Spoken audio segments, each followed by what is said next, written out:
Good evening, class. It's nice to welcome you to our tax class this evening.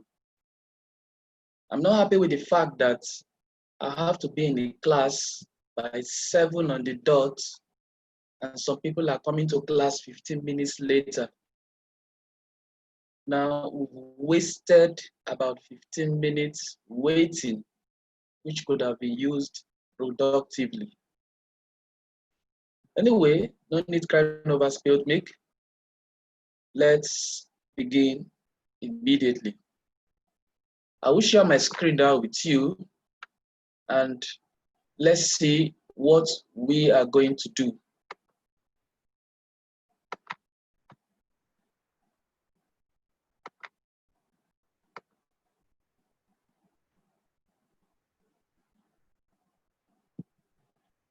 Sorry.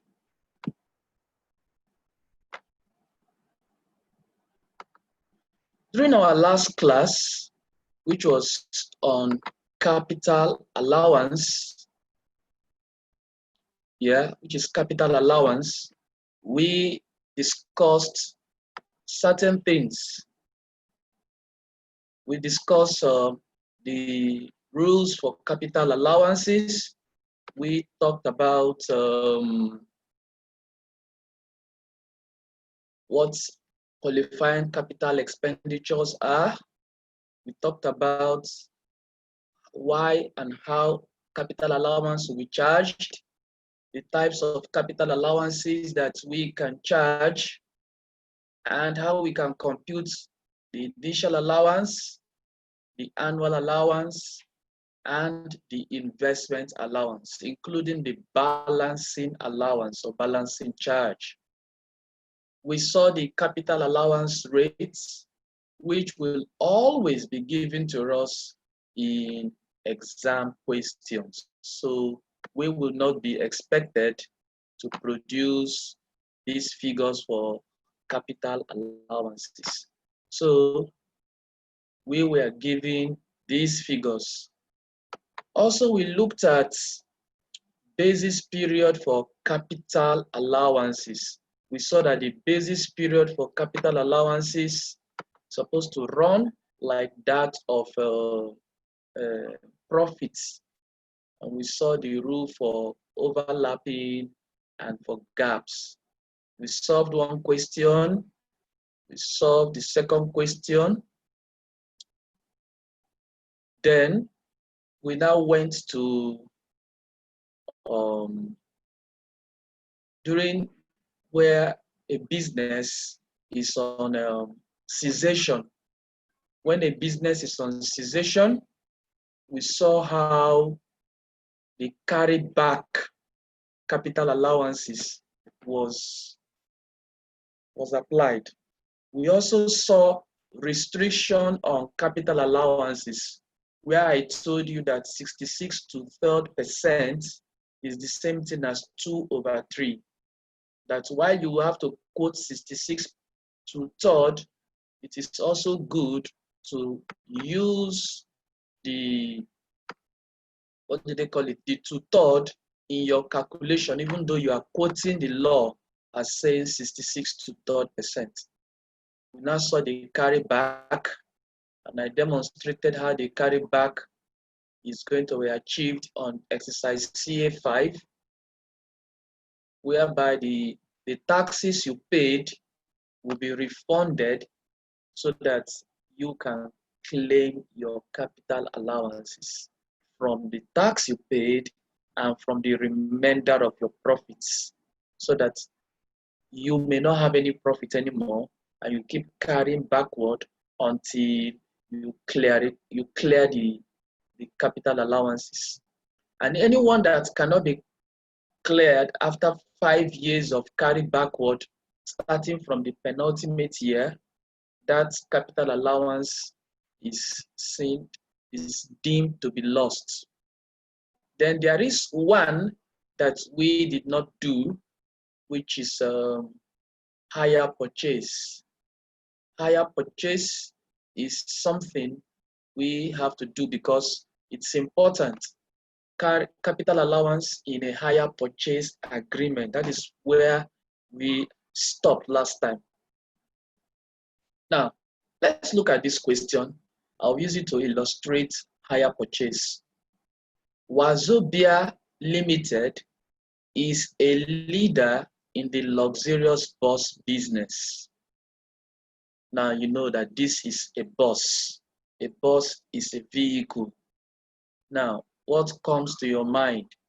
The capital allowances figure for motor vehicle will not be coming to your mind. Now it says here, it has altogether 50 luxurious buses in its fleet, which as a matter of policy must be disposed of after 4 years of use. Now, they told us the policy that the motor vehicle, the buses must be disposed of after use. And they have a 4-year policy. If you look at the capital allowance guide, the initial allowance for motor vehicle, it's 50%. The annual allowance for motor vehicle is how many? Is 25%. And 25% here means that it is 4 years.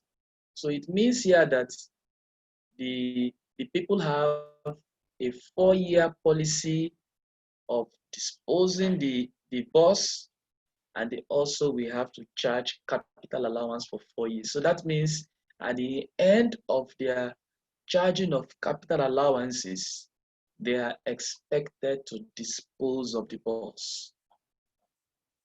Okay, now on January 1, 2008, it enters into a hire purchase agreement with Kwa Igbo International Merchant Bank for the purchase of 6 buses.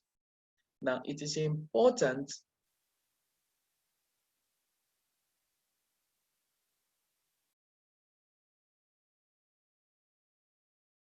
to know the date that they have to. If they didn't tell you the date it was entered into, then you could assume something else.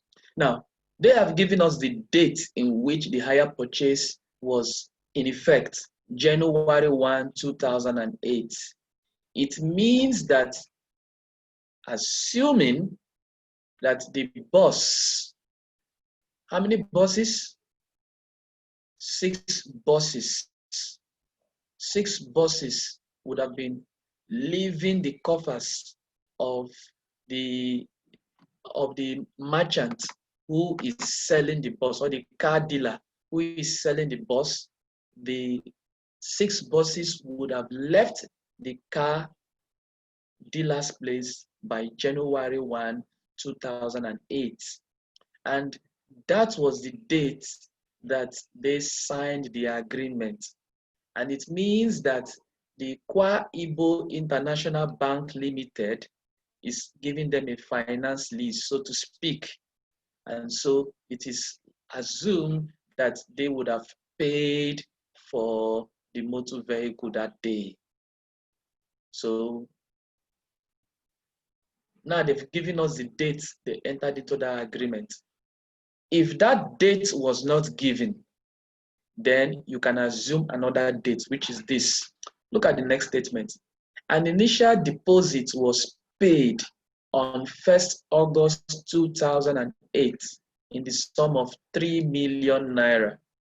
Now, if the date, January 1, 2008 was not given as the date they entered into the hire purchase agreement, then you can assume 1st August 2008 as the date they enter into the hire purchase agreement.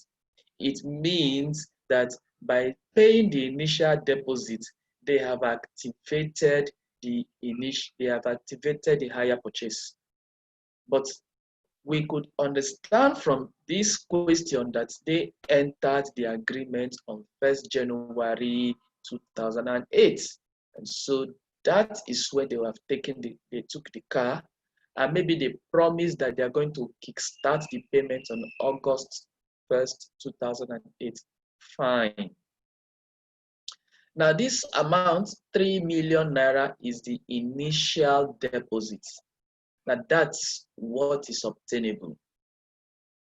Now, this is to be followed by 10 quarterly installments of 500,000 naira each. Now, it means that after the 300,000 and 3 million naira was paid in August, then they will be paying equal installments. We'll call those equal installments annuity. Forget about the word annual being used for annuity, because when the word annuity was in existence, it was mainly used for annual payment.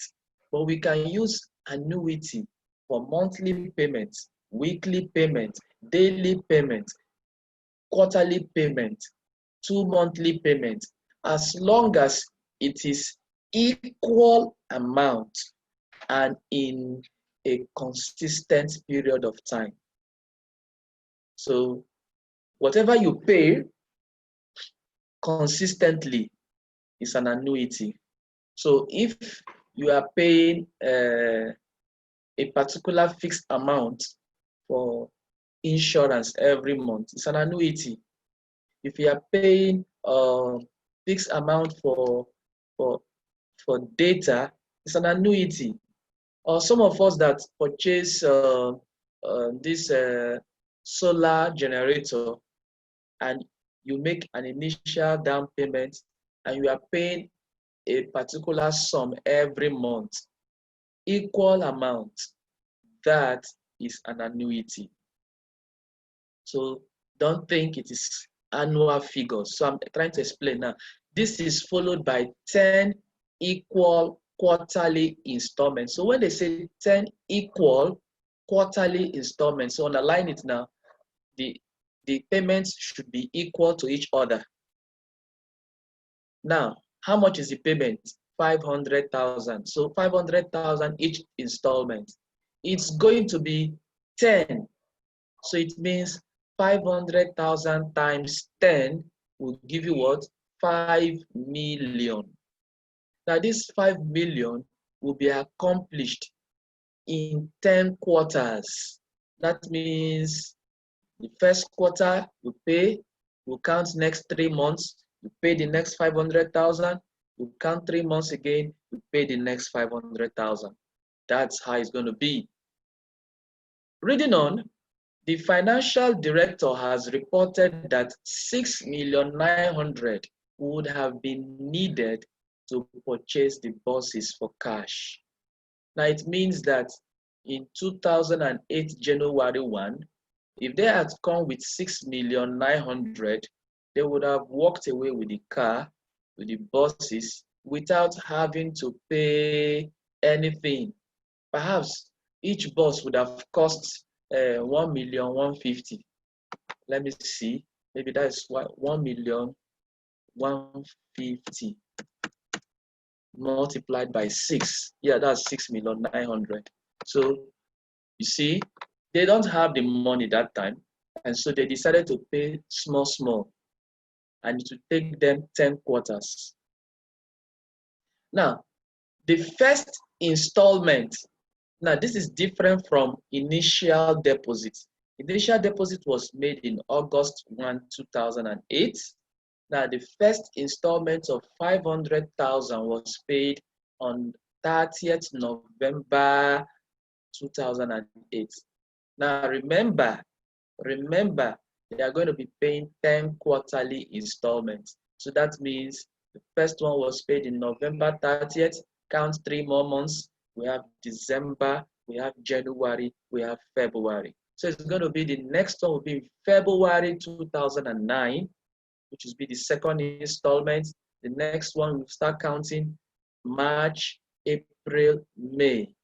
March, April, May 2009 will be the third installment. We now have from May, count June, July, August. So August 31st will be the fourth installment. And from August, you count 3 months, September, October, November. November, you pay another installment. Now, That is how you will be doing it. So the company, look at what they say again. Wazobia Motor PLC adopts 31st December as its accounting year. There will be no change in the accounting date the next 4 years. Now that means that you have to count the number of installments that are being made within a year. So like in the year 2008, we only have the initial deposit and the first installments. In the year 2009, we would have had four installments, which is from the second installment to the fifth installment, which is in February, in May, in August, and in November. In 2010, we'll also have another 4 installments, which is from installment number 6 to installment number 9. So in 2011, we will have 1 installment alone in February. So that's just how you are going to identify. So you are required to compute the capital allowances claimable for all the years. Let me just open solution here so that we will be looking from question to this page 20. Okay.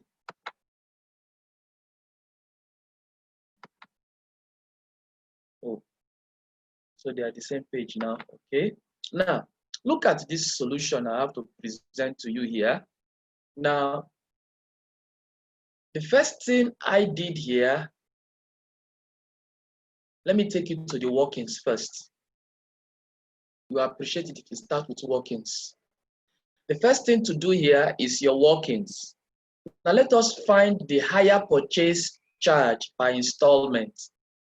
We were told that our initial deposit was made on August 1st, 2018, and the amount we paid was 3 million naira.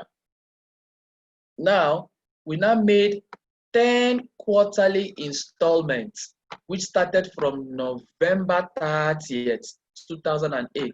And when you check it, like as I have explained to you, it will end in February 28, 2011.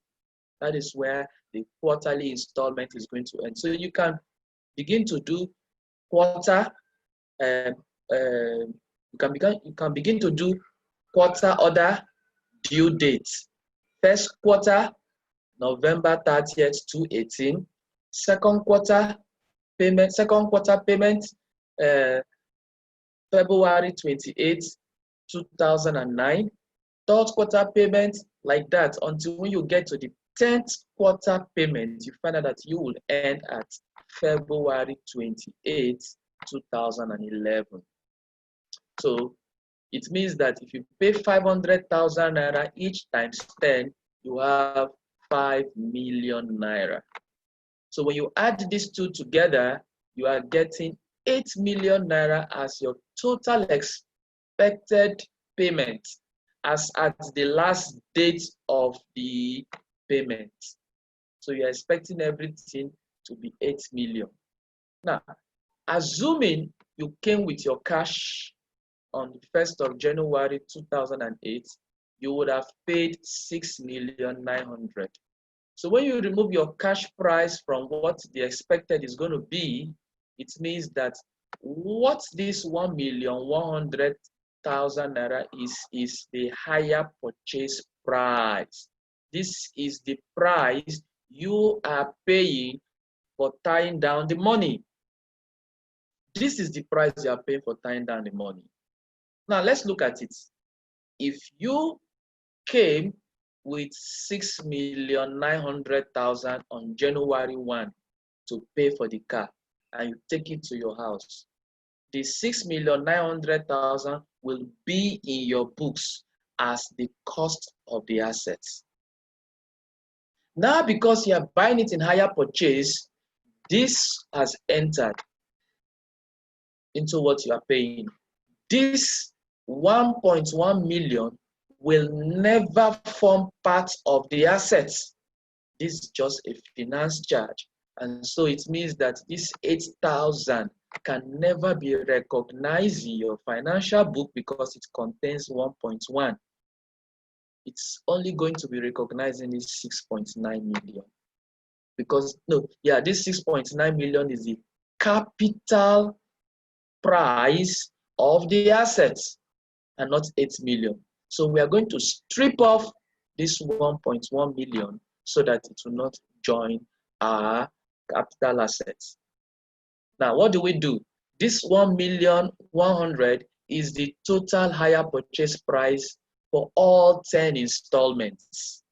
So let's find how much it will cost us for one installment. So hire purchase per installment per quarter would be 1.1 million divided by 10 quarters, because it's 10 quarters we are paying, gives you 110,000. So that means that each time you make your installments of 500,000, 110,000 is for hire purchase. Now, this is an important figure to establish because we are going to need it in number 2. We are looking for the capital expenditure paid in each installment, because what we are doing is capital allowance. We need capital expenditure. So what do we do? Each time we are paying an installment, we are paying 500,000. Each time we are making an installment, we are paying 500,000. Fine. But this 500,000 is containing hire purchase price inside. So let us remove the hire purchase price that is embedded in it. So let's remove the 110,000. That would mean that 3,900,000 will be the capital element. It would be the capital element. Now, if you observe here that it's only the installments that we have touched. We didn't touch the initial deposit because the initial deposit is treated as a capital expenditure. Now let's do a little test to find out what we've done. We said 390,000 is the capital expenditure in each installment, right?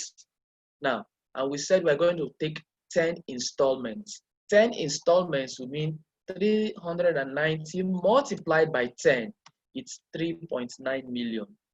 Now, if we add our initial deposit of 3 million naira, we are getting 6.9 as our capital expenditure, which rhymes with our cash price, which I said the cash price is what enters into your books.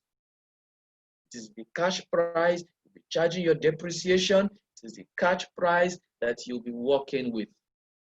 This money, 1.1 million, is a finance charge for the period. 110,000 is a finance charge per quarter of payment. So take note. So that means we have brought it down from 500,000 you are paying every quarter to 390 you are paying for capital projects, capital expenditure. So when we'll be looking at installments, we will not be looking at 500, we'll be looking at 390. Now let's look at the first year. Capital allowance claimable. Look at the first year. The first year is 2009. And the agreement when the car was brought in from January 128 to December 31st 28. You see, the company keeps December 38 as their accounting year. So if you are using preceding year basis, it's going to be this. What are the capital expenditures that you made between January 1 to December 31st 28? We had the initial deposit that was paid in August 128, amounting to 3 million naira. Then the story told us that let me get to the story. The story told us that after the first installment was paid on November 30th, 2008. So you can observe that after November, we have December, the account would have closed. So it's only one installment was paid in 2008. So you see capital expenditure made in 2008. It's only November 30th. And now the question was saying we paid 500,000, but we have seen that we are not going to take 500,000, but we're going to take 390 because that's a capital expenditure. So we put it because we're talking about capital expenditures made in the period. We said the 3 million is a capital expenditure. Now the 390 is another capital expenditure. So when you add them together, you have 3,390,000 as your total qualifying capital expenditure. So what it means is that this is the total thing you spend for the year. So what will you do? Look at your initial allowance. Your initial allowance is 50% of your capital expenditure, which gives me this, 1,695,000. Then your annual allowance, since it was brought in January 1, the first year will not be prorated. Annual allowance, 25% means 4 years. So we're going to say our costs minus your initial allowance divided by 4 years to give you a full figure of 423,750.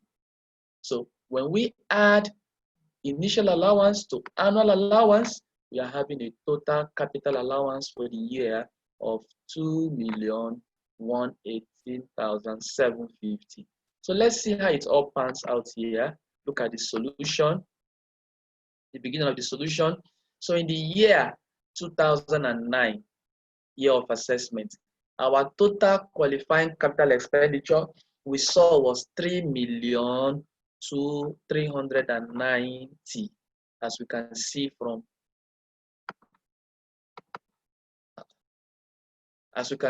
from what we did before. That's this figure here, total qualifying expenditure. Then we said our capital allowance for the year, I have included both the initial and annual allowance. As you can see here, this figure was what I took down here. And so when we less this figure from the capital expenditure, our tax written down value is going to give us this for the first year. I believe this is understood. Now, this is your tax written down value. We go to the next year. Now, the next year, which is B, capital expenditures made in the period. Total qualifying expenditure, we find out that it's only the installments we'll be calculating. So we made 4 installments, which is on February 28th, on May 31st, on August 31st, and in November. You know, the year ends in December. That means it's 4 installments. So we are doing 390 multiplied by 4. And that's going to give me 1,560,000.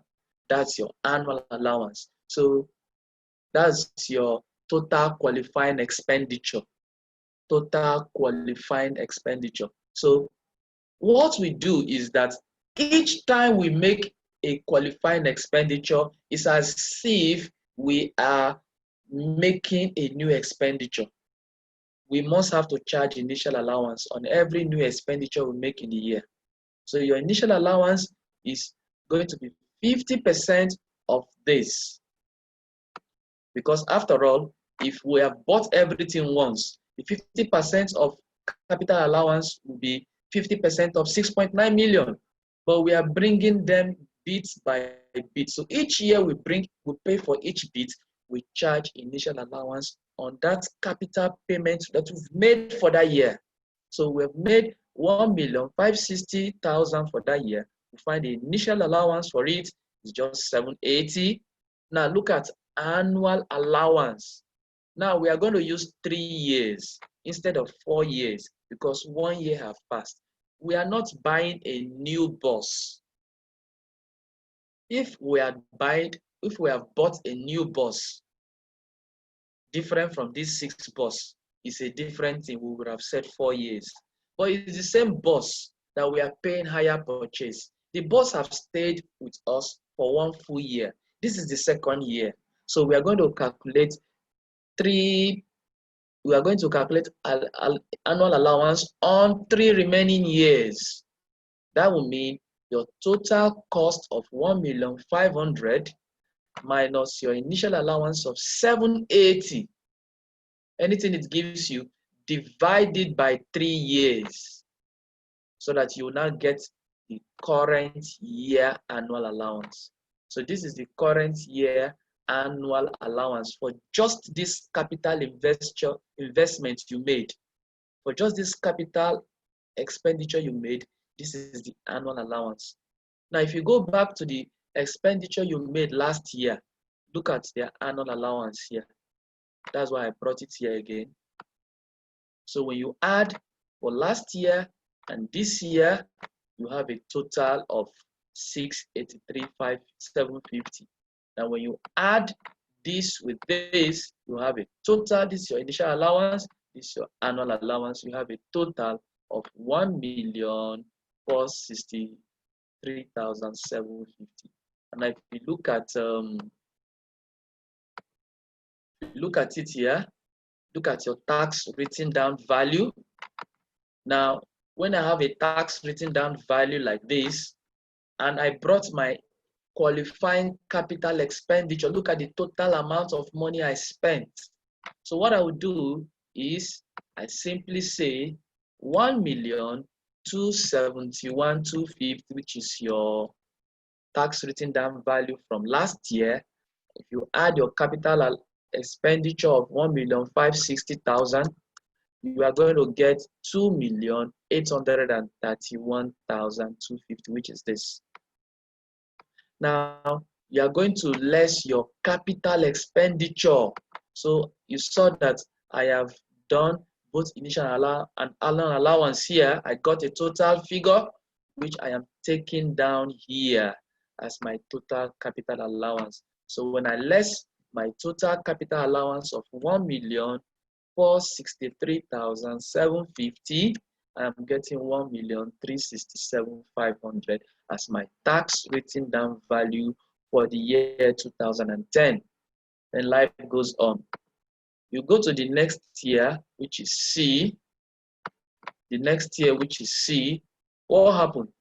You find out that your total qualifying expenditure, you are still paying for 4 different payments. You know, it's 10. You paid 1 in 2008 to remain 9. You pay 4 again in 2010. 4 plus 1 is 5. So it will remain 5. This year again, you are paying another 4. So it will remain 1 after this year. So you see, they have made 4 payments, which is 1,560,000 as before. That will mean that our initial allowance, 50% will be 780, like we calculated before. But what will change is the annual allowance. The annual allowance is going to be the cost minus the initial allowance, now divided by 2 years, because that same vehicle that have spent 2 years. 2 years is now remaining. So it is the remaining years that we are charging the annual allowance. So that will give you, for this expenditure for year of assessment 211, your annual allowance is 390. Now for year of assessment 210, which we did last time, your annual allowance was 260. For year of assessment 2009, your annual allowance was 423,750. So you have to add these 3 figures to get this figure here. Now when you add this figure to your initial allowance, it means that your capital allowance for the year is going to give you this figure here. So when you go to the question for 2011 year of assessment, you see that there is a tax written down value here. You now add what was brought in, what you paid.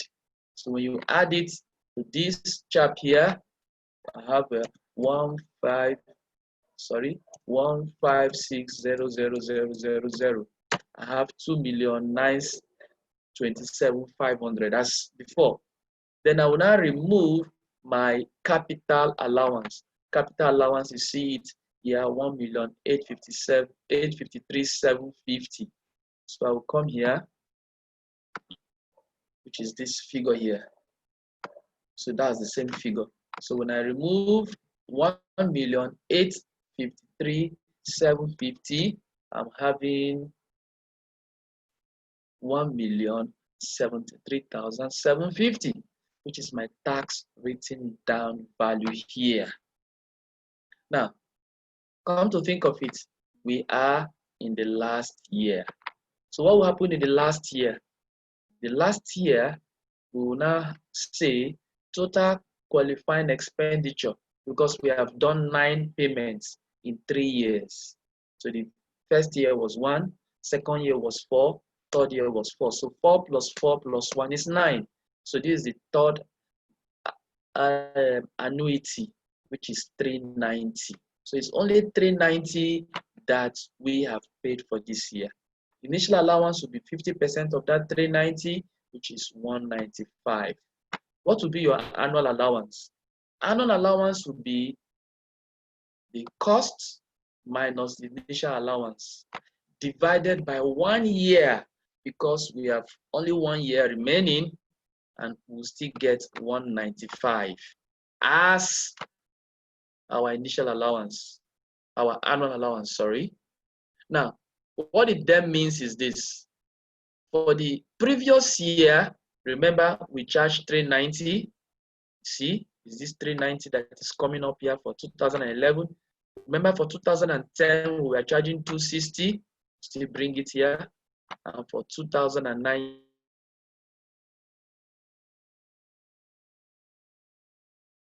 year of assessment, we were charging this. We'll bring them here. So when we add all of these, what we now do, when we add 195 to this figure here, we are getting 163,750. Now when we get that, we said this is the last year of, because this is 1 year now, this after this year there will be no capital allowance to be claimed. So what will happen is, if these assets are not sold or shortly before they are sold, we must retain 10 naira per vehicle, 10 naira per asset. So what we now do, the residual vehicle, the residual value is 10 naira. How many buses do we have? 6.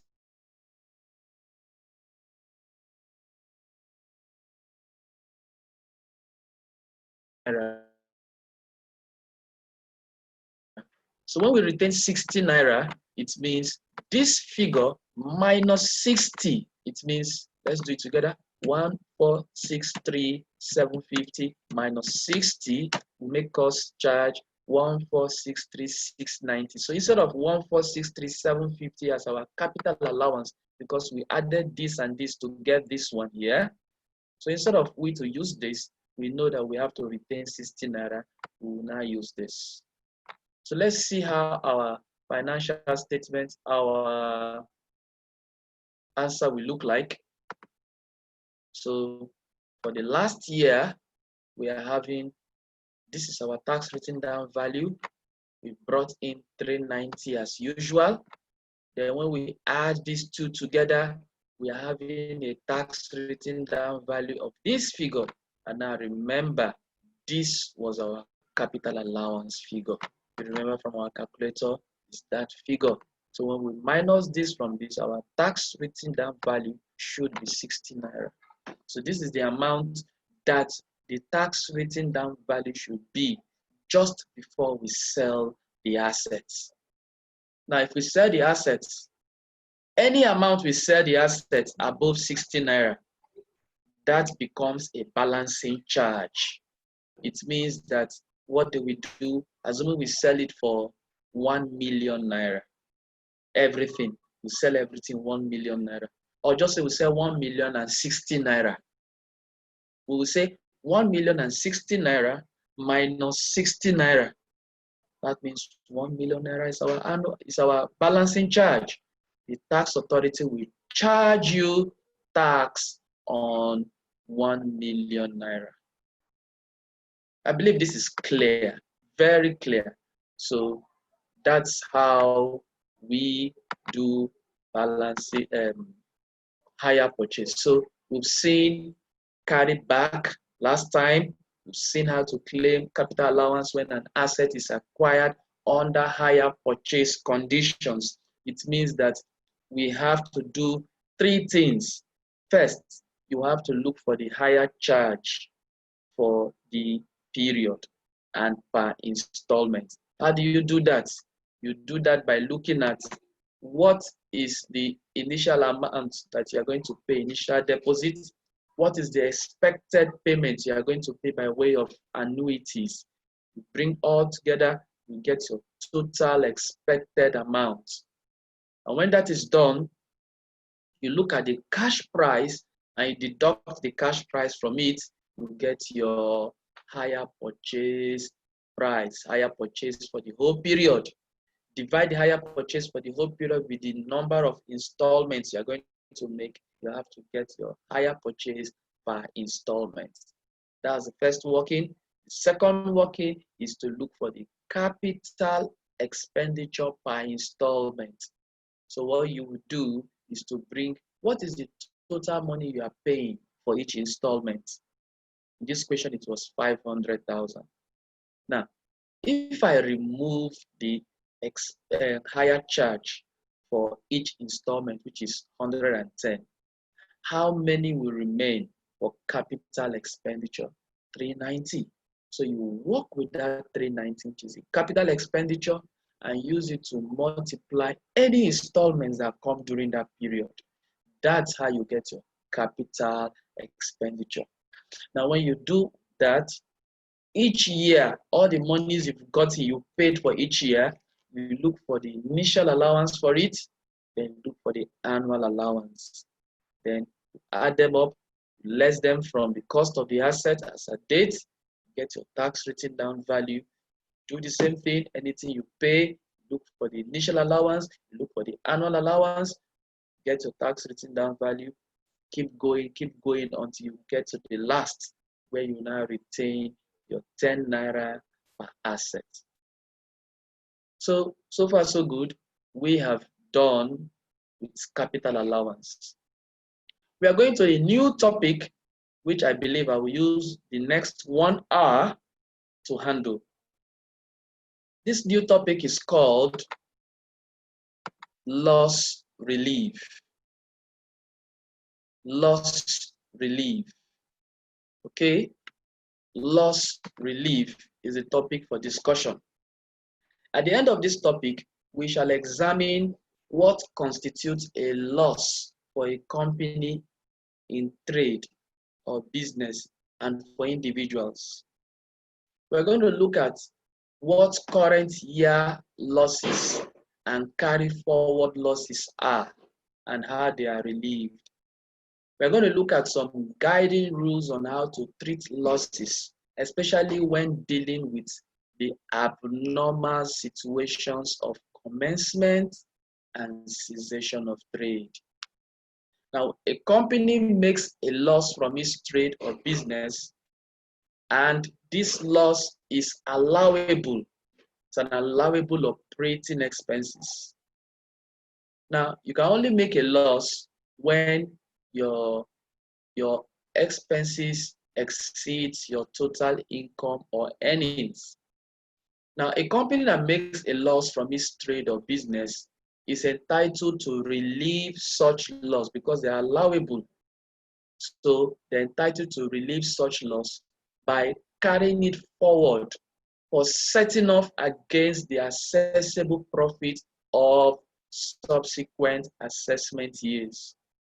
Now, it means that if I made a loss for 2010, I will carry that loss to 2011.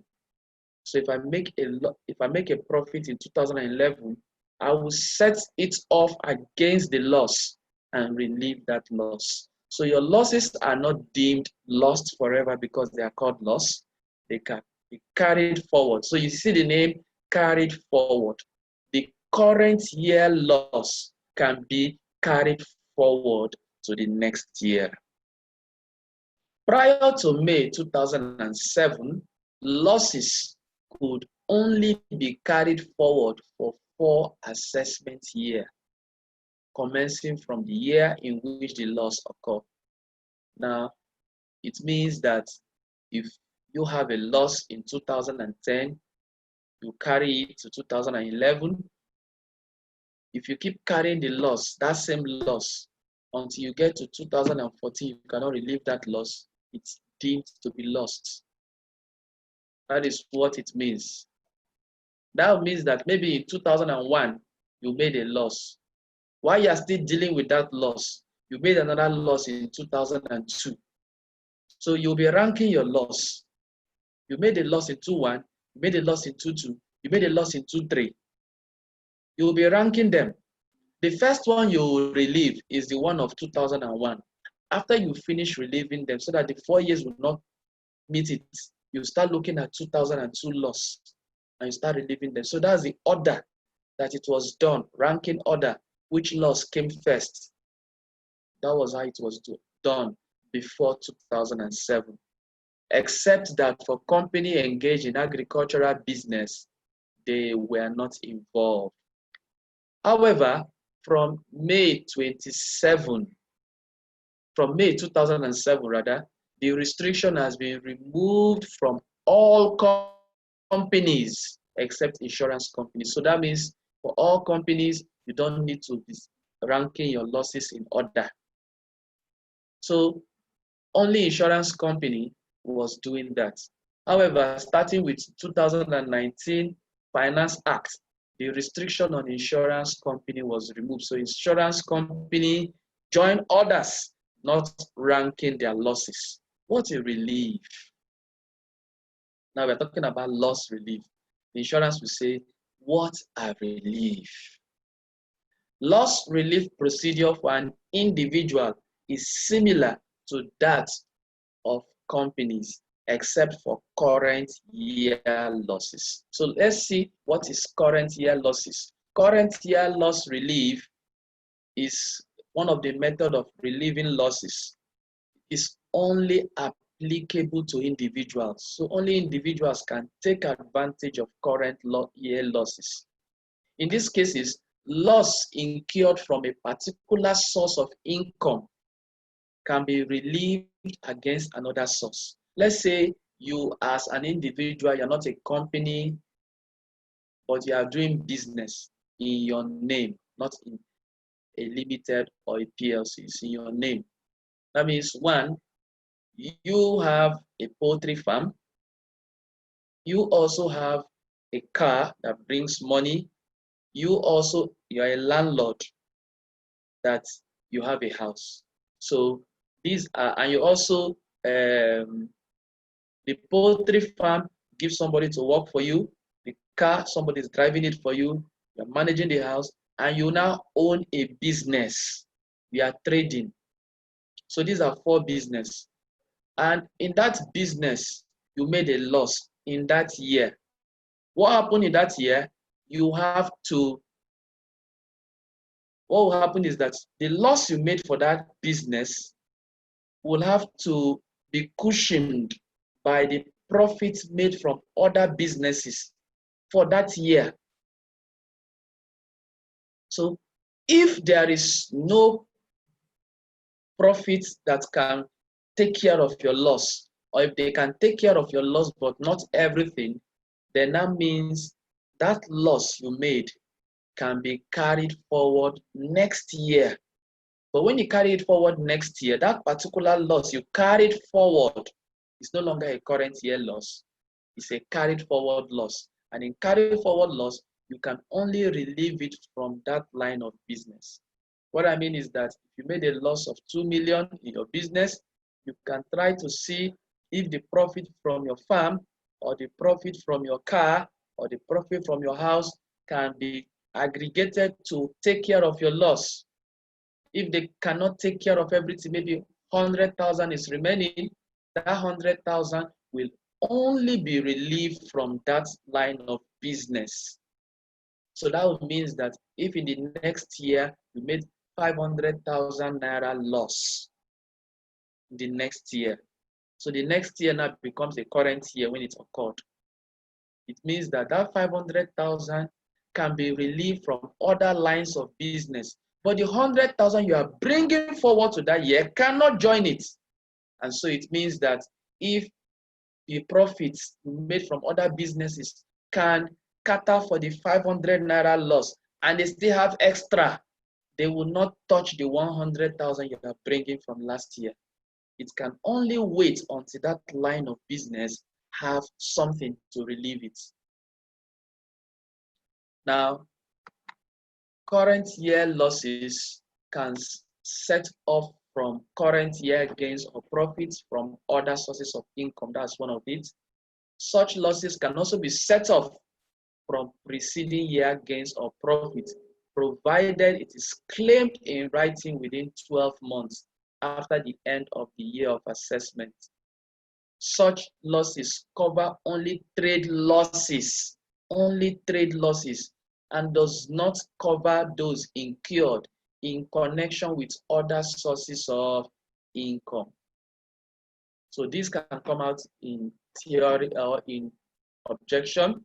So just objective part. So just look at it. Now look at carry forward losses. Carried forward losses is available only against the profit from the same source of income.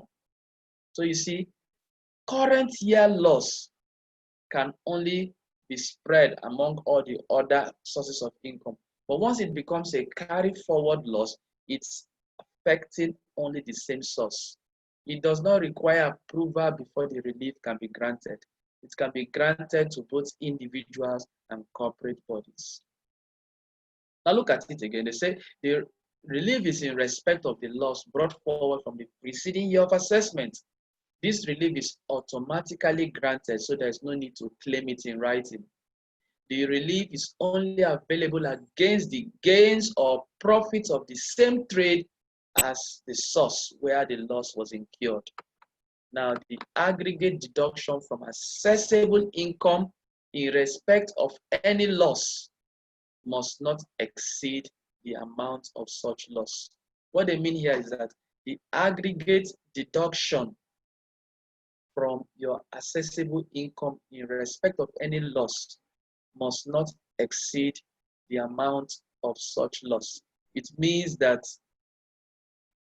whatever you are deducting, your loss should not be greater than your income. The loss you are deducting must not be greater than your income. So you can deduct as much as your income can carry. The amounts to be relieved must not have been relieved under the current year's relief provision. So that amount you are relieving, I gave you an example, you have 1 million naira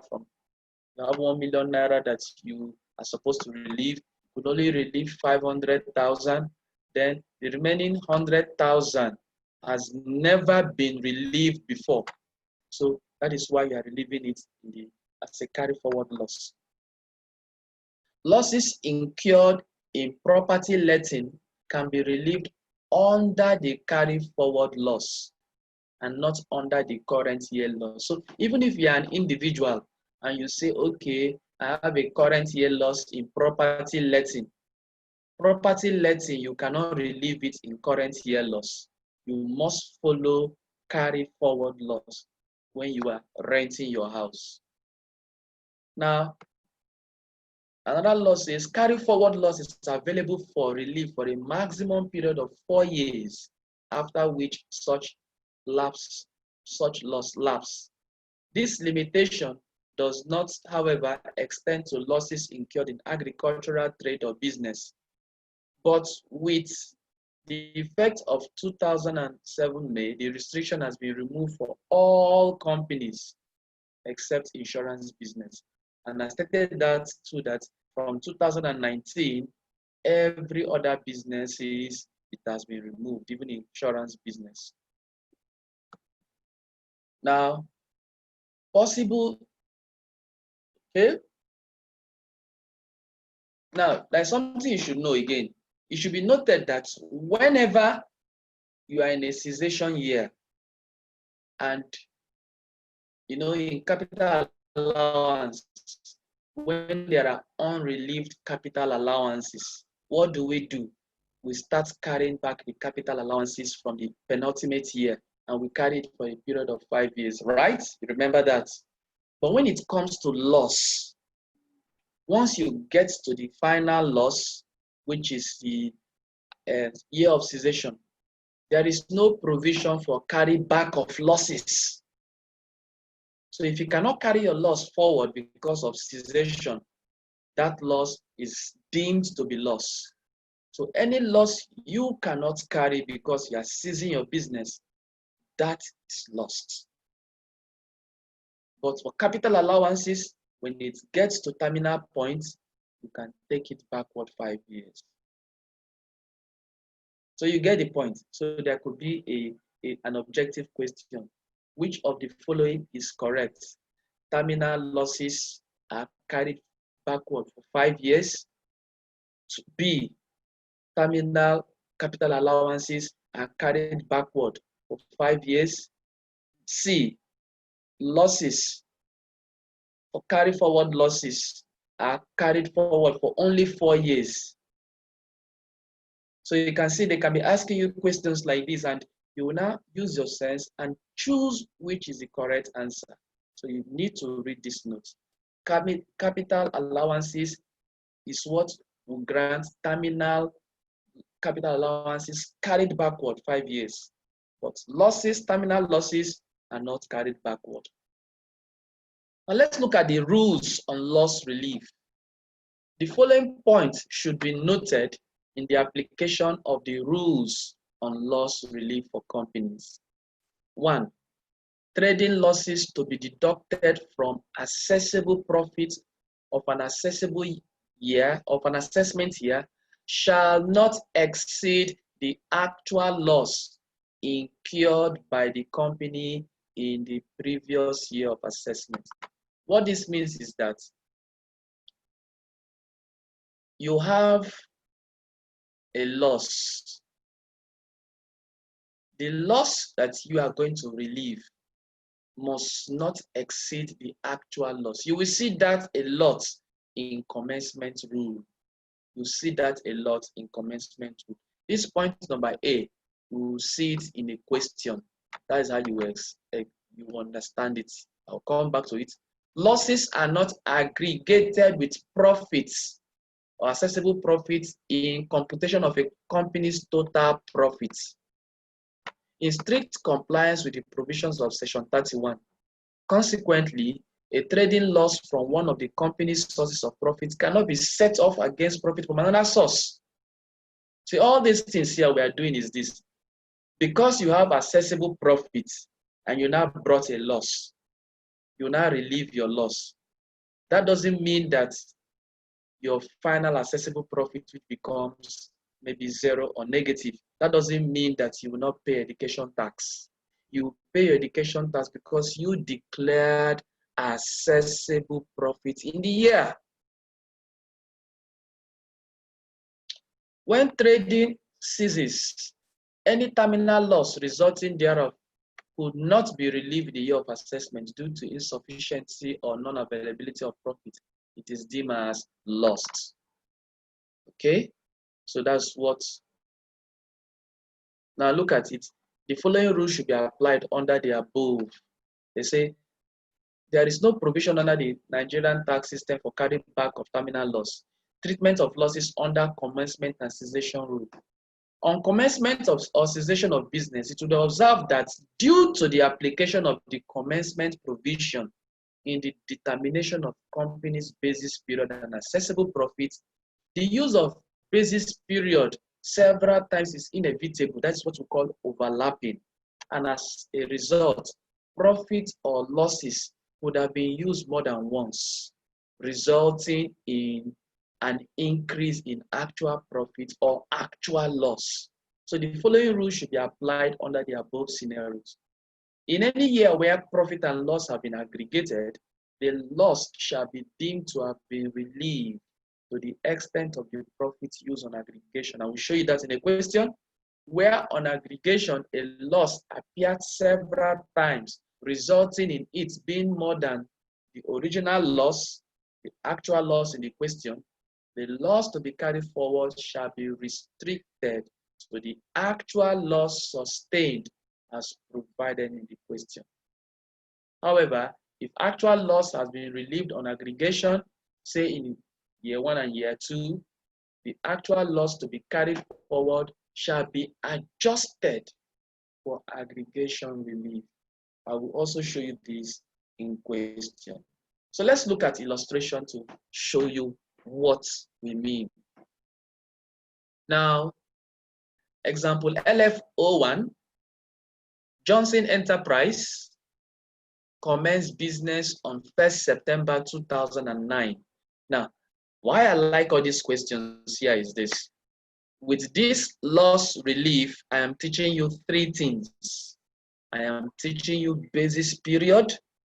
I'm also teaching you capital allowance. And I'm also teaching you loss. So pay attention. Now, this is commencement rule. Commence business on 1st September 2019. And the profit and loss as adjusted for tax purposes are as follows. Look at the year ended. Now they are putting it year. That means it started from September 1 to August 30th. Evidently, it's August that is their accounting date. So the first one was loss, second one was profit, third one was profit. Now they say compute the amount of loss. So you see me highlighting it. Compute the amount of loss that can be relieved, assuming that Johnson Enterprises does not exercise its right of election. You know, when you're doing commencement rule, there is right of election. Now they are telling you, do not exercise your right. So don't need calculating it. Now, let's see how we can handle this question. Let's see how we can handle it.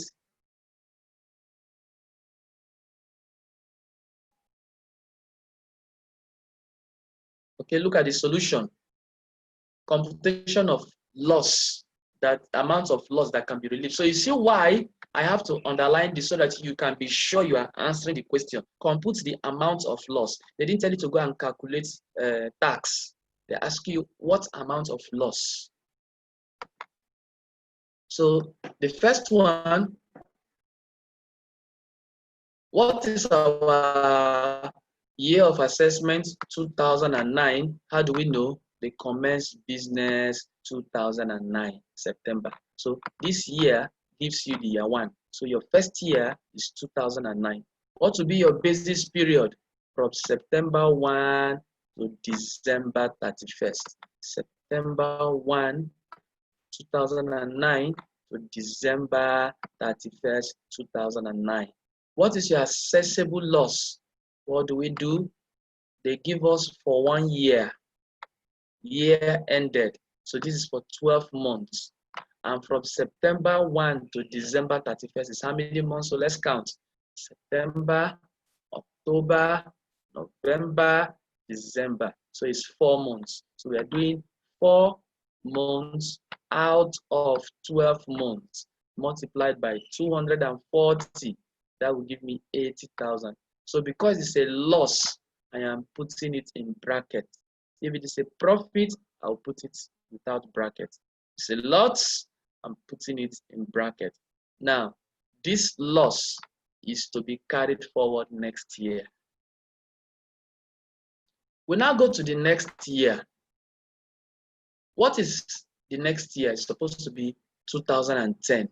So our 2010 year of assessment, What is the basis period? It's going to start from when the business commences and is going to become 12 full months. So we have from 1st of September 2009 to August 31st, 2010 to August 31st, 2010. So we see a year ended. So now we are going to take this 240 as our figure. So actual accessible loss for the year is 240,000. Mind you, this one was supposed to be carried forward from last year. So we are bringing it now. Loss from previous year brought forward, we are having 80,000. So when we add the two of them, we are having 320. So you see, we have our loss has increased to 320. But if you look at the question, the first 80,000 was gotten from here. The second figure is the whole of this. That means your actual loss is 240 and not 320. That's what the question means, that the loss to be aggregated or relieved must not be exceeding the actual loss. It has to be restricted to the actual loss. So this is the actual loss that occurred. The actual loss that occurred is 240 and not 320. So if you're going to relieve 320, that means you're relieving more loss than it's possible. So it has been restricted. Look at it now, restricted to actual loss incurred. You have 240. You know, with the commencement of this Finance Act 2019, all of this will not be, you will not be seeing restricted to actual loss. All these things will no longer be. So that's the blessing of this new finance bill or new Finance Act. But for now, this is what the exam is asking you. Restricted to 240. So instead of carrying 320 forward as your loss, it's not the 320 you got, it's 240 that the question gave you as the act, because you took these two figures that got 320, you took it from one place, and that place was 240. Now we'll go to the third year. The third year is supposed to be 2011. So it's going to be preceding year basis. So the preceding year basis has to be 2010.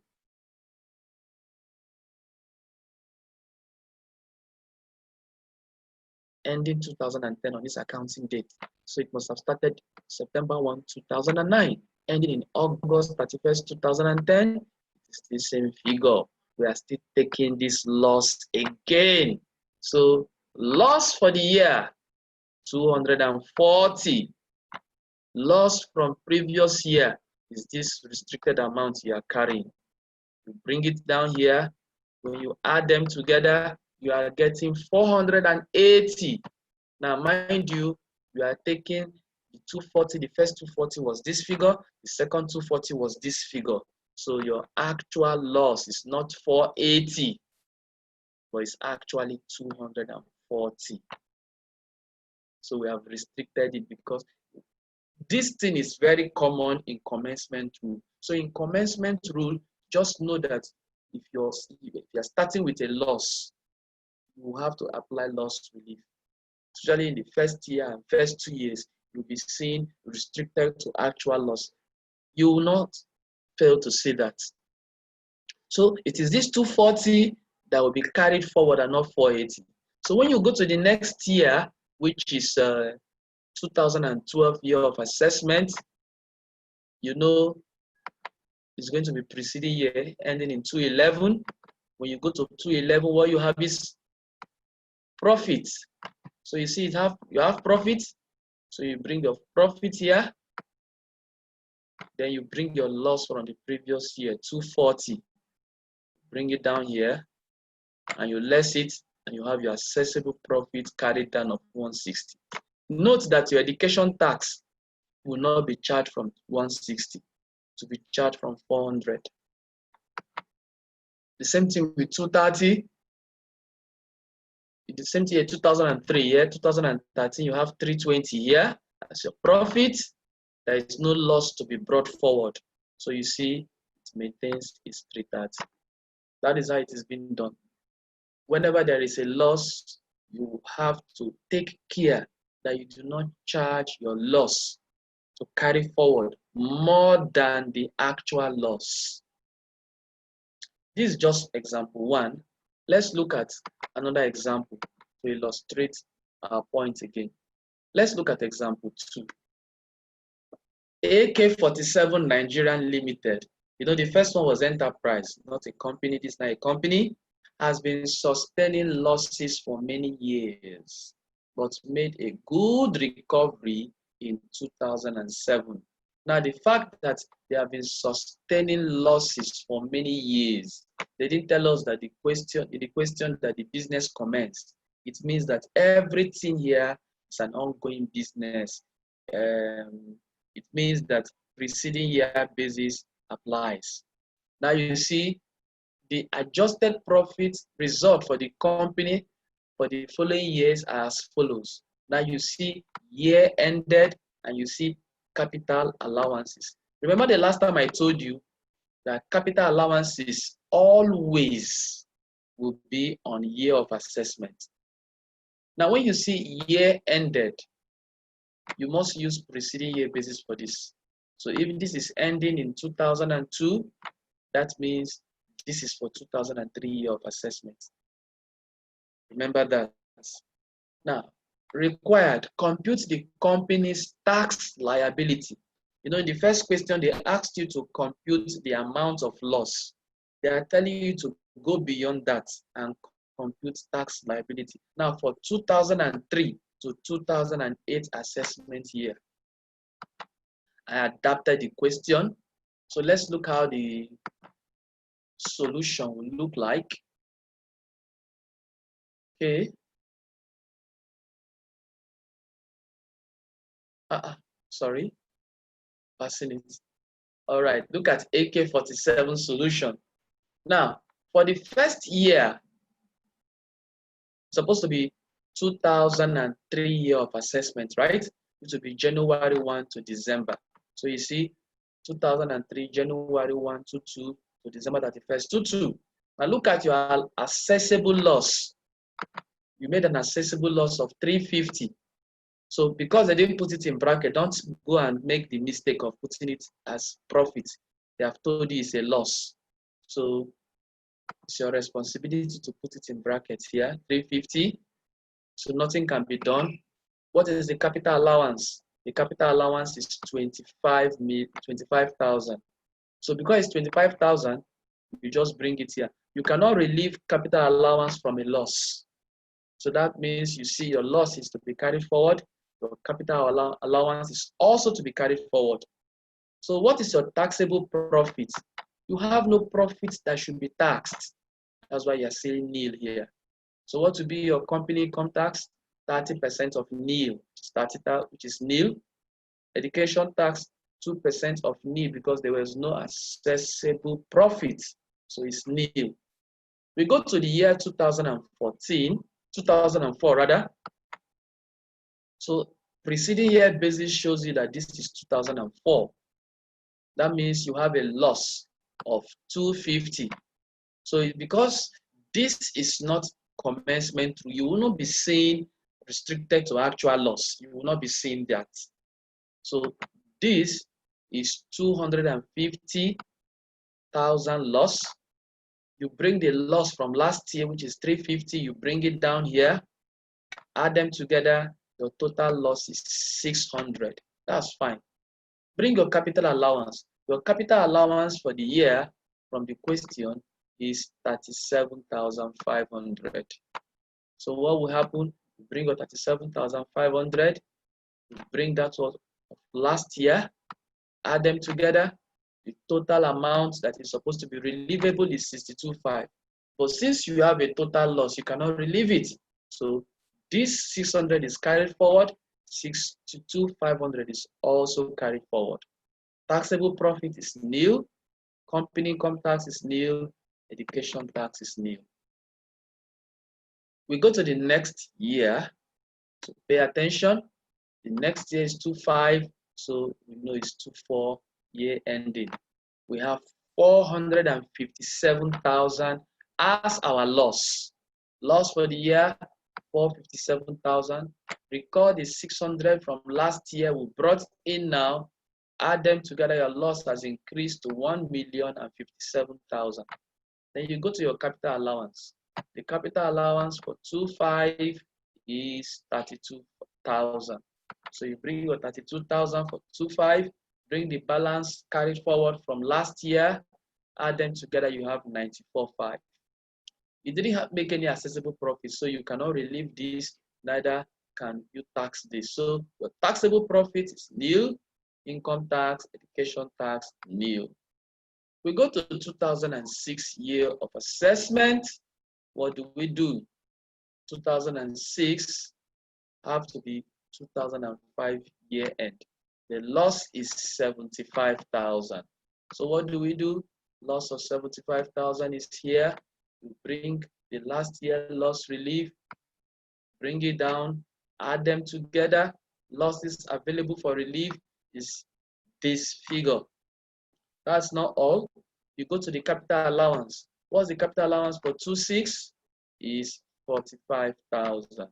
So you bring it down here, 45,000, the capital allowance for the current year. Then you bring the last year capital allowance you carried forward, 94,500. Add them together, you have this young man here, 139,500. Now, you cannot relieve capital allowance from loss. So you are carrying this forward. This one, your profit is zero, your tax is zero, your education tax is zero. Go to the next year. It's interesting to note that the next year, 2007 year of assessment, you have a profit of 79,000. So now look at what happens when you have a profit. You bring your profit here, bring your loss from last year, which is last year's loss relief. Wow, there is a little mistake here now. It should have been 1,132. So take note of it. So in exam, if you have mistakenly put this is the only place you will be marked wrong. Every other thing will be right. So because you are following the principle. So you're supposed to bring 1,132,000. But let's assume that that's the right figure. You less it, you are going to be left with this amount. This is the amount of loss that will be available. Now, for the year, there is no capital allowance because there's no capital allowance for 2007. It has been exhausted. So you put zero, then you bring the one of last year. So everything available is still the same thing. There's no profit, there is no income tax, CIT. But because you declared 79,000 as your assessable profit, you're going to charge education tax 2% of it, which gives you 1,580. Now, the last year of assessment, we are told that we made 1,200,000 naira profit. So you make your 1,200,000 naira profit, then you bring the last year's loss, you relieve it. That means your profit is now 222,000. That's fine. There is no capital allowance from last year. You bring your capital allowance here, brought forward, which is this. So that means total capital allowance is 139,500. Now you want to relieve. The company is not into manufacturing, neither is it into agriculture. It's a trading or any other business. So you do something. You will not say 2/3 multiplied by 222,000. You see, it's 148. So you're not going to be looking at this one again for you to relieve your profit, to relieve capital allowance. You're going to be looking at this figure. But when you are doing education tax, it's this original figure. When you want to relieve your profit, you're going to be looking 2/3 of this. So you look at it now, 2/3 of 222 is 148, which is bigger than 139. So it means that you can relieve everything. So here, I put it 2 places. This is to show you that when I relieve it, how many is remaining that I will carry next year? 0. When I relieve it here, how much is remaining to be charged tax? And it's remaining 82,500 of taxable profit. Now, my income tax will be 30% of 82.5. My education tax will be 2% of 2 million, 1.2 million. So I want you to correct in your book. So you do it again for me. This figure is supposed to be this carried forward to here. So put the right figure for me. During editing, we made a mistake. Now let's go to the last example for this topic. Now, Dominion Enterprise commenced business. So the moment you see commenced business, you know commencement rule will come. And if the first and second year or so, or even the first year has loss, you will be seeing this restricted to actual loss. You will see it again now. Now, what are we told to look for? Compute the total income or loss of the business that is accessible for the relevant year of assessment. Now they say ignore right of election. In this one here, they don't want you to do right of election.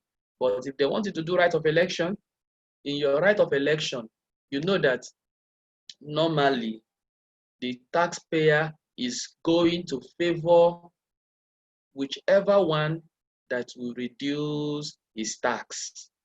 So anyone that has a reduced profit is what will be favored. But when it comes to loss, anyone that have a higher loss should be favored by the taxpayer. But you know, whether you have loss or not, if you have loss that you cannot relieve, there's no way you can be charged tax. So the right of election does not come in. So you see, we have ignored right of election so that you don't get confused. So let's see the solution. Okay, now let's look at the solution. We see 2004, because it commenced business in July 1, 2004. It means that's the first year. So it will be from July 1 to December. And it appears that they're using December as the accounting year. So this July 1 to 4 period ended. So we are bringing all of this figure because this is from July 1 to the 31st of December. So we are bringing all of them. So you see, for the first year, loss is that 180. And what is your capital allowance? You know, while this one is doing year ended, we are going to be converting it to year of assessment. Capital allowance is already in assessment. So here is 24, here is 25, here is 26, here is 27, here is 28. So we'll put our 30,000 here. So 30,000 is what will be carried forward. Your profit is nil. So your accessible profit for tax is nil. Go to 2.5. What do we do in 2.5? Now in 2.5, our year of assessment will start from July 1, yes, and we end in June 30th, 2005 rather, sorry. So it means that we will get the whole of this figure from July to December, which is 6 months, and we'll take from January to June here, 6 months. So we'll say our 180 plus 6 months out of 12 of 120. So only here will give us 60,000. 6 months out of it will give us 60,000 plus my 180. I have 240. Now, this 240 is the actual loss for the year. Now we are asked to bring the accessible loss brought forward from last year. We are bringing 180 brought forward. So we are adding them together. We are getting 420. So what is the actual loss? Because our actual loss is not 420. What is our actual loss? Let's look at it. Our actual loss is 180 totally plus half of this because we are taking half here. So we are taking half of this, which is 60,000 plus 180. That's why you see 180 for the first year. You've taken all of them plus the half is 60,000. So it gives you 240.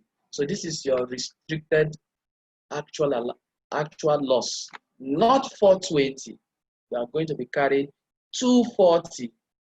Now look at your capital allowance. Capital allowance is 40,000 as given here. Then bring that of last year, 30 gives you 70. Your total profit or taxable profit is nil.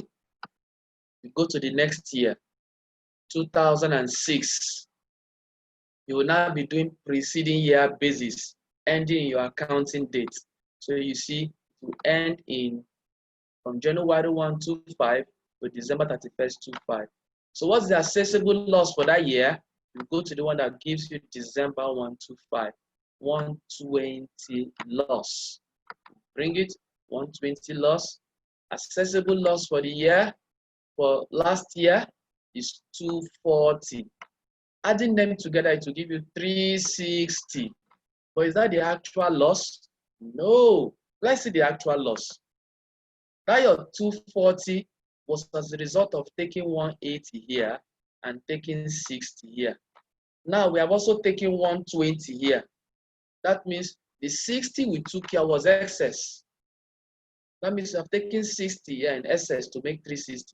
So the actual loss is indeed 180, the whole full 180 plus 120, because our 240 that we are bringing contains this 180 and 60 of this, and we're also taking 120. So we are going to take only 60 that's remaining plus that 60, 120 plus 180 gives you 240. So you see here, sorry, give you 300. 180 plus 120 gives you 300. So it's 300 that is your actual loss and not 360. So you're going to carry this 300 next year. Capital allowance will give you how many? Still 40. So 40 plus 70 from last year give you 110. Profit is nil. Then you go to the next year, 2007. What is your assessable profit? You look at 2007, 26 year end, we have a profit of 140. So we bring 140 without brackets. Then we say assessable loss brought forward. This 300 is now being brought forward. When we relieve it from 140, we're having a loss, assessable loss of 160. So what will happen? Our capital allowance this time was 45. So we'll bring our 45 plus 110 of last year will give you 155. Your total profit is nil. Assuming we are doing company income tax is going to be nil, but your education tax will be 2% of this 140. That's what you should know. Then let's go to the last year, 2008. It's not the last year, year 2008. What happened? You made another profit of 260. Made another profit of 260. So you brought your 260, fine. You are bringing the remaining loss of 160, fine.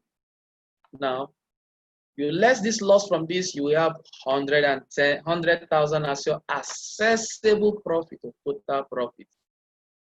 Total assessable profit, right? Then your capital allowance is 50,000. So you bring your 50,000, bring 155 from last year, becomes 205. What happens with 205? You cannot relieve all your 205 from your 100,000. So what do? You will do something like this.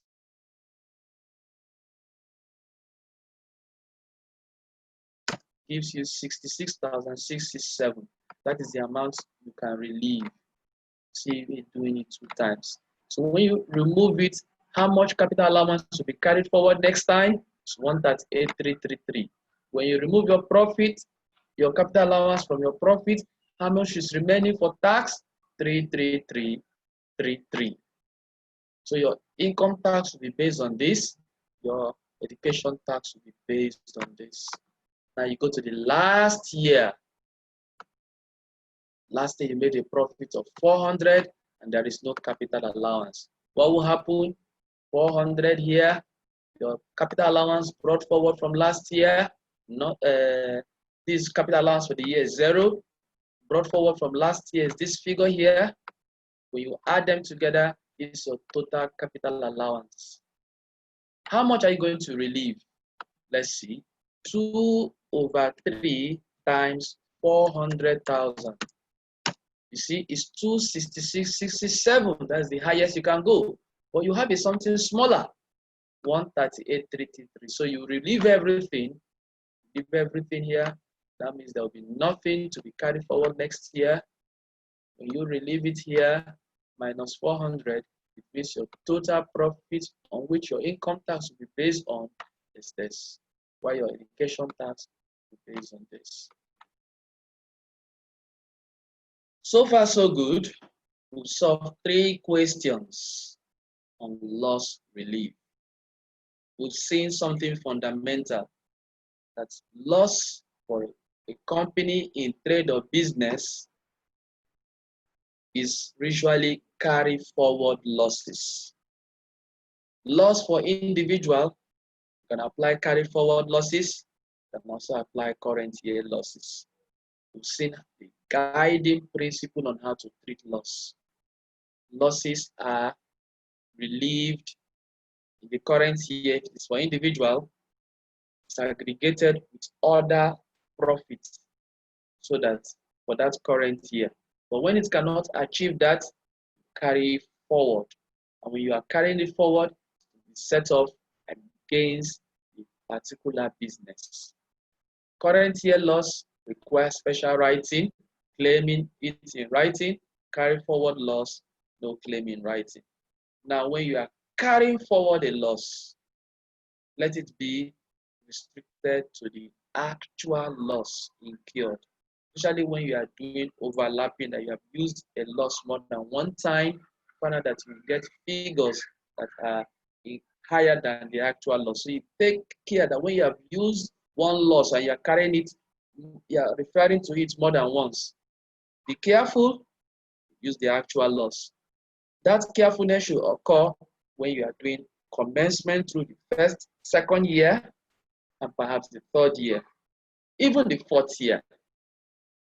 When you are doing cessation rule, be very careful in the cessation year. You can restrict the loss to the actual loss. When you are doing change of accounting date, when you are basing on the new date, based on the new dates, you find out that you may have to do working on the first one. So anywhere you find that you need to use more than one time the same basis period and this loss that you've made, be careful to restrict it to the actual loss. So, do we have any question here? I was seeing 2 charts here. Let me see. Please, sir, my apology for coming late. Please, why are you removing initial allowance each year? I thought it should be once. I explained that initial allowance from hire purchase is because the initial allowance did not come immediately. Each expenditure you are making is a capital expenditure. So you remove the initial allowance in it. Normally, if I spend 6,900,000 as in that question, my initial allowance, 50% divided by 100 would have been 3,450,000. So, but now I am removing them as I am bringing the money individually. Now look at it now. The first time I bought 390 and 390 and I removed 50%. The second time I brought 1560. The third time I brought 1560. The third time I bought 390. I've forgotten that I brought 3 million. Now, everything is 6 million, 6.9 million.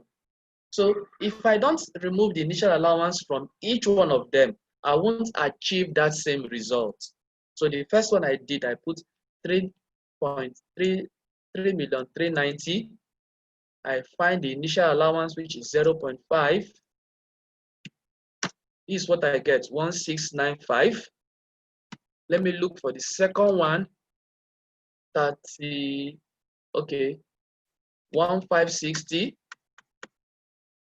times 0.5. See, 780. If I add it to it, I've gotten this. Third one will still be 780.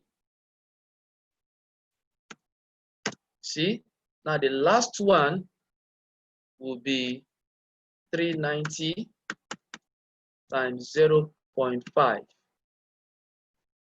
195. So you see, I've achieved 50% of my assets.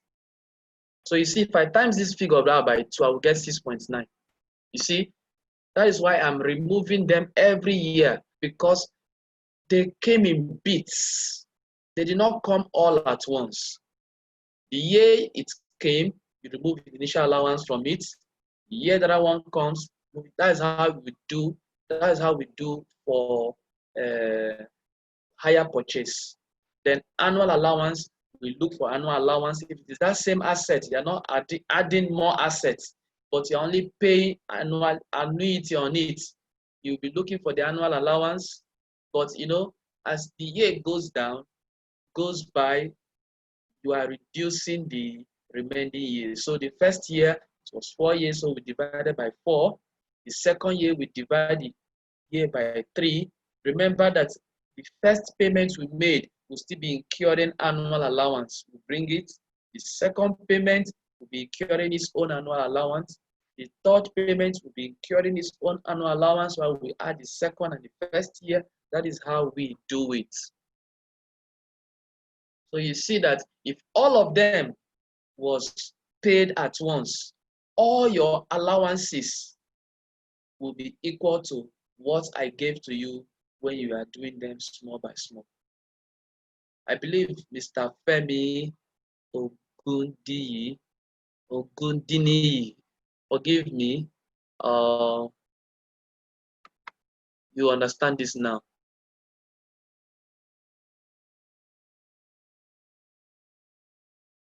So thank you so much for making this class a memorable one. So I want you to go back again and review my notes on assessments. Basis period is the basis. Go back again and look at the capital allowances and study the loss relief. Because by next class, you will be learning taxation of individuals.